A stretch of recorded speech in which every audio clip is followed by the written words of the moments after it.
À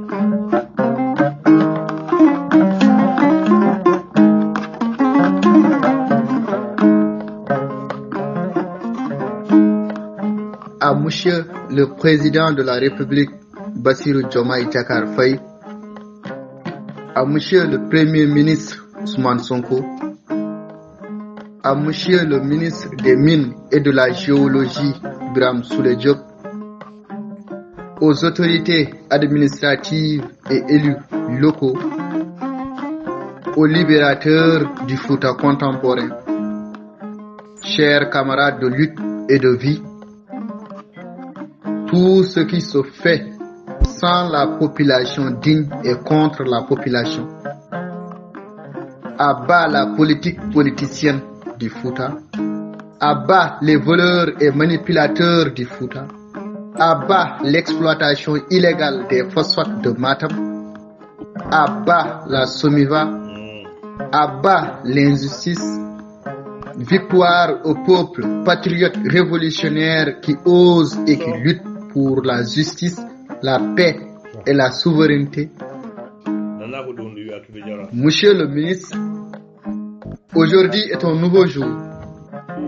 Pourtant, le peuple continue toujours d'espérer, malgré les multiples dérives. De l'espoir à la déception, de la déception à l'espoir. Quel tour de pauvreté pour la région de Matam. Ils sont complices l'ancien régime du président Macky Sall. En effet, nous avons été gazés, arrêtés, brutalisés, persécutés, torturés, emprisonnés, puis violés. Juste parce que nous avons osé réclamer, voire revendiquer nos droits.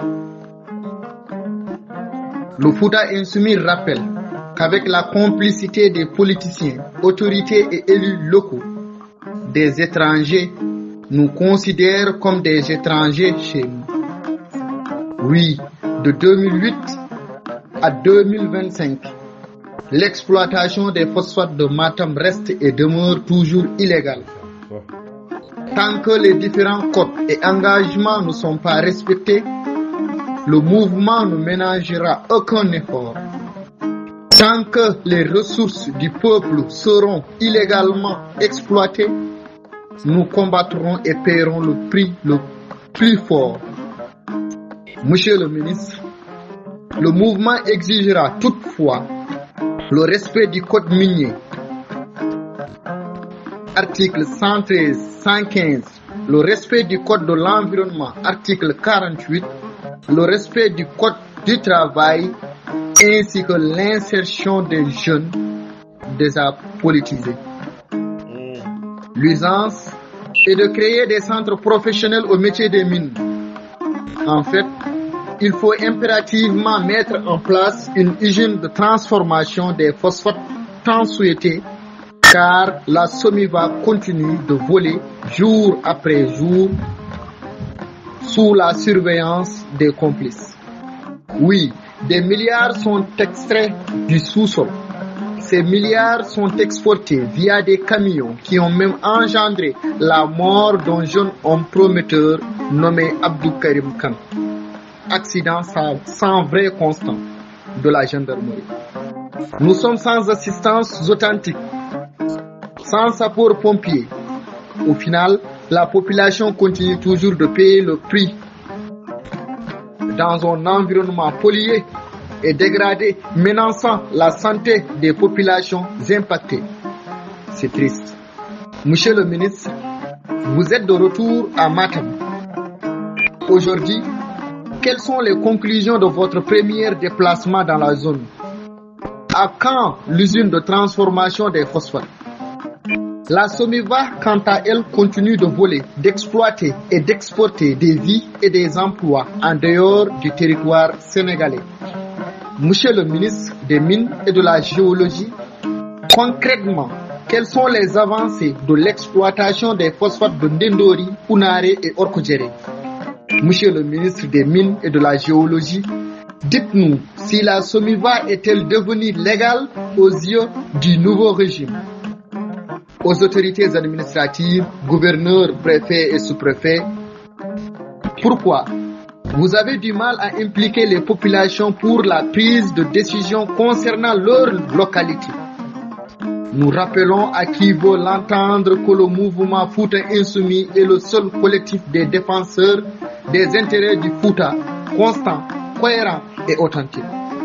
Demeurant ferme et révolutionnaire, notre but est de servir dignement la population, car notre vie n'a de sens que lorsqu'elle peut servir aux autres. Monsieur le ministre, le Fouta est tout ce qu'on a de plus cher. Nos ancêtres ont donné naissance à la révolution du Fouta de 1776. Parlant de la révolution, le Fouta est un bel exemple pour le monde entier. Même si que plusieurs brebis galeuses sont soumis aveuglement et continuent de faire semblant. Nous ne trahirons jamais la mémoire de nos ancêtres. Camarades révolutionnaires, à nous, libérateurs contemporains du Fouta, de continuer d'écrire la nôtre. Nous sommes les héritiers de Thierno Souleymane Baal, de la Haj Oumar Tall, de Djam Hamadi Pathé Sow et j'en passe. Nous ne ménagerons aucun effort pour dénoncer, exiger, insister, résister afin de servir dignement la population opprimée.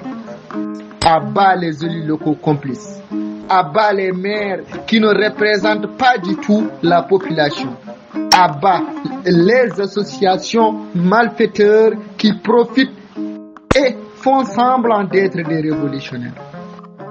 Le rappel profite aux croyants et la vérité finit toujours par triompher. Soldats, c'est le dernier avertissement des libérateurs du Fouta contemporain.